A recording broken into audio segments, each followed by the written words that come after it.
those who were the militants there, because after all they have families also. And don't ever think that those who were involved in this operation didn't feel remorse or pity or sadness or sorrow. They did for whatever happened. No one likes to kill. No one likes to destroy. No one likes to hurt. What impact has this had on you personally? It is an enormous impact.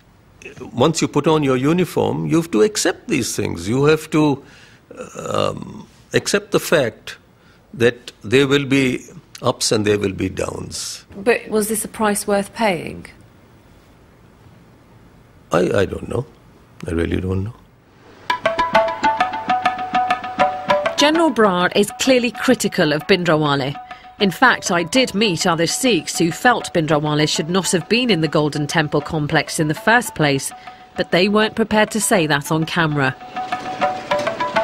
Bhindranwale still has passionate supporters who see him as a martyr and are unhappy with any criticism of their dead leader. Close to the Golden Temple, I came across a bookstall selling all kinds of Bhindranwale memorabilia.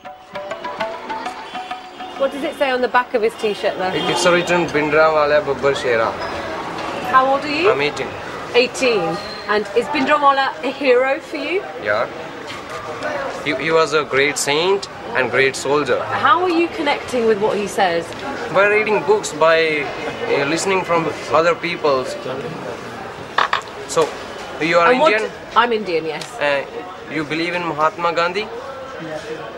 You were not at the time of Mahatma Gandhi, but you say that he is the father of a nation. Why? By listening, by reading books. So same as that. Same with me. As a Sikh boy today, is anyone attacking your faith? Attacking? Not personally, but in schools people attack. But you personally haven't seen anything yourself? Although Satnam feels a sense of injustice, he's clearly struggling to find any evidence to back it up. I'm encouraged that things have changed a great deal since 1984.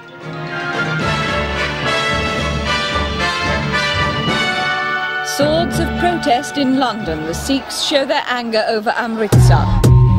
The assault on the Golden Temple stunned India and the world. In Britain, there were large demonstrations denouncing Mrs. Gandhi. Several effigies of the Indian Prime Minister attracted the full force of the demonstrators' fury. A community that had been almost invisible was suddenly on the streets and making headlines. I have vague memories of seeing these scenes as an 11-year-old. Then they confused me.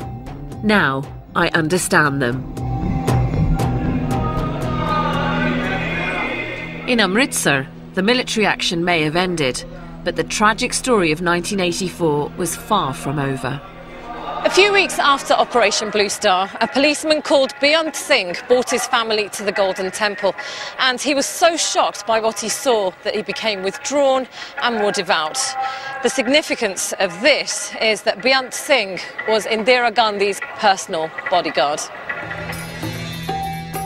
Beyant Singh had travelled with the Prime Minister around the world and was one of the most trusted members of her security team.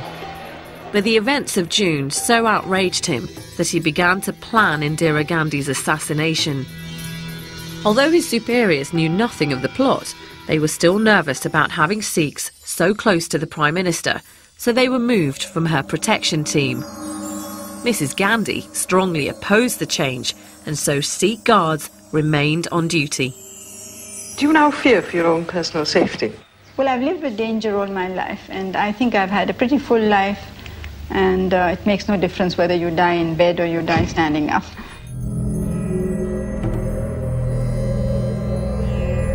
On the morning of the 31st of October, Indira Gandhi left her home in Delhi to take part in a TV interview. As she walked along the path, she saw Beyant Singh on duty and smiled. He drew his revolver and fired 5 shots at close range. An accomplice, Satwant Singh, opened fire with a machine gun. Mrs. Gandhi spun round from the impact and crumpled to the floor. We regret to announce the death of the Prime Minister, Mrs. Indira Gandhi. Beyant Singh was shot dead on the spot, and his accomplice, Satwant Singh, wounded. He was later tried and executed.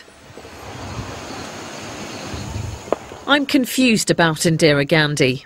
It could be argued that Operation Blue Star showed she had little regard for the Sikh faith, and yet she retained her Sikh bodyguards against advice. But at present you hold no political office, you hold... Mark Tully knew Mrs Gandhi well, having interviewed her many times. How did he explain her decision to keep her bodyguards? Well, I think this was Indira Gandhi wanting desperately to show that she was not an enemy of the Sikh community and wanting very much to do whatever she could to calm the thing down again after Operation Blue Star. But can you understand why some people see Indira Gandhi's action as an attack on the Sikh faith? Yes, of course I can understand the deep sorrow, horror of Sikhs. I mean, I know that if someone came and started firing at St Paul's Cathedral in London, I know the way that I would feel.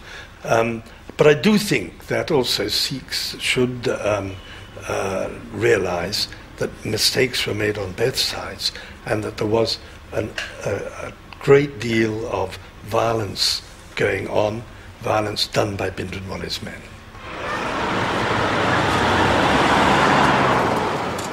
In 1948, when Mahatma Gandhi was assassinated, India was stunned. But the fact that the killer was one of their own meant there wasn't a violent reaction from Hindus. But in 1984, when the news quickly emerged that Indira Gandhi's killers were Sikh, the world held its breath. How would Hindus now respond? As Mrs Gandhi lay dead in a Delhi hospital, a married couple called Gurmej Singh and Mahinder Kaur set off by train from the Punjab with their baby daughter to start a new life in Mumbai. They carried with them all their possessions and ambitious hopes for the future. They had no idea that Mrs Gandhi had been assassinated and were heading straight for trouble. Train te jadon tusi chade si bahut khush hone बहुत खुश सीगे ਉੱਥੇ ਅੰਮ੍ਰਿਤਸਰ ਸਾਨੂੰ ਸਾਡੇ ਰਿਸ਼ਤੇਦਾਰ ਵੀ ਮਿਲ ਗਏ ਬੜੇ ਖੁਸ਼-ਖੁਸ਼ ਅਸੀਂ ਕਿ ਰੇਲਵੇ 'ਚ ਬੈਠੇ ਫਿਰ ਰਸਤੇ ਦੇ ਵਿੱਚ ਦੇਸ਼ ਪਲਟ ਗਿਆ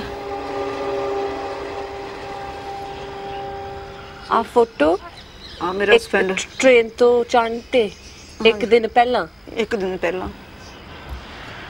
31 ਅਕਤੂਬਰ ਨੂੰ ਖਿੱਚੀ ਗਈ ਸੀ ਬਹੁਤ ਹੀ ਚੰਗੇ ਸੀ ਹਸਬੈਂਡ ਮੇਰੇ ਮੈਂ ਉਹਨਾਂ ਦੀ ਸਿਫਤ ਕਰ ਹੀ ਨਹੀਂ ਸਕਦੀ ਕਿ ਇੰਨਾ ਚੰਗੇ ਲੱਗਦੇ ਸੀ ਮੈਨੂੰ After 7 hours, the train stopped at a station outside Delhi. Suddenly, a mob surrounded them and surged into the carriage. Follow ਲਾਲਾ ਲਾਲਾ ਲਾਲਾ ਲਾਲਾ ਕਰਤੀ ਕੀ ਕਹਿੰਦੇ ਸੀ ਵੀ ਸਿੱਖਾਂ ਨੇ ਸਾਡੀ ਮਾਂ ਮਾਰਤੀ ਹੈ ਖੂਨ ਦਾ ਬਦਲਾ ਖੂਨ ਇਹਨਾਂ ਨੇ ਪਗੜੀ ਬੱਧੀ ਸੀਗੀ ਸਿੱਖ ਸੀਗੇ ਤੇ ਸੀਟ ਤੇ ਬਸ ਬੈਠਿਆਂ ਦੇ ਉਹਨਾਂ ਨੇ ਸਰੀਆ ਮਾਰਿਆ ਸਿਰ 'ਚ ਖੂਨ ਵਗਣ ਲੱਗ ਗਿਆ ਸਿਰ ਦੇ ਵਿੱਚੋਂ ਖੂਨ ਜਾਣ ਲੱਗ ਗਿਆ ਕਹਿੰਦਾ ਵੀ ਮੈਂ ਤੇ ਮਹਿੰਦਰ ਕੋਲ ਹੁਣ ਤੇਰੇ ਨਾਲ ਕੋਈ ਘਰ ਦੀ ਗੱਲ ਨਹੀਂ ਕੀਤੀ ਤੇ ਪਰ ਬਚਣਾ ਨਹੀਂ ਮੈਂ ਹੈਗਾ ਅਸੀਂ ਵੜ ਕੇ ਜਿੱਥੇ ਆਪਣੀ ਸੀਟਾਂ ਨੇ ਗੱਡੀ ਦੀ ਸੀਟ ਦੇ ਥੱਲੇ ਲੰਮਾ ਪਾਇਆ ਉਹ ਬਾਅਦ 'ਚ ਫਿਰ ਸਮਾਨ ਲੁੱਟਣ ਆਏ ਆ ਤੇ ਉਹਨਾਂ ਨੇ ਫਿਰ ਲੈ ਗਏ ਨੇ ਸਾਡੇ ਕੋਲ ਖੋਹ ਕੇ ਲੈ ਗਏ ਅਸੀਂ ਖੋਹਨੇ ਆ ਵੀ ਅਸੀਂ ਰੋਂਦੇ ਆ ਖਪਦੇ ਆ ਖੋਹਨੇ ਆ ਵੀ ਨਹੀਂ ਅਸੀਂ ਦੇਣਾ One Sikh mother in Mahinder's carriage saved her son's life by quickly tying his long hair into plaits so the mob would think that he was a girl. But the mob were not fooled by Mahinder's attempts to hide Gurmej between the seats. They dragged him onto the platform. ਉੱਪਰ ਲੰਮੇ ਪੈਂਦੇ ਵੀ ਨਹੀਂ ਦੇਣਾ ਹੈਗਾ ਸਾਡੇ ਕੋਲ ਲੈ ਗਏ ਨਹੀਂ ਦੂਰ ਅਸੀਂ ਜਲਦੀ ਵੇਖੇ ਨੇ ਤੇ ਫਿਰ ਜਲਦੀ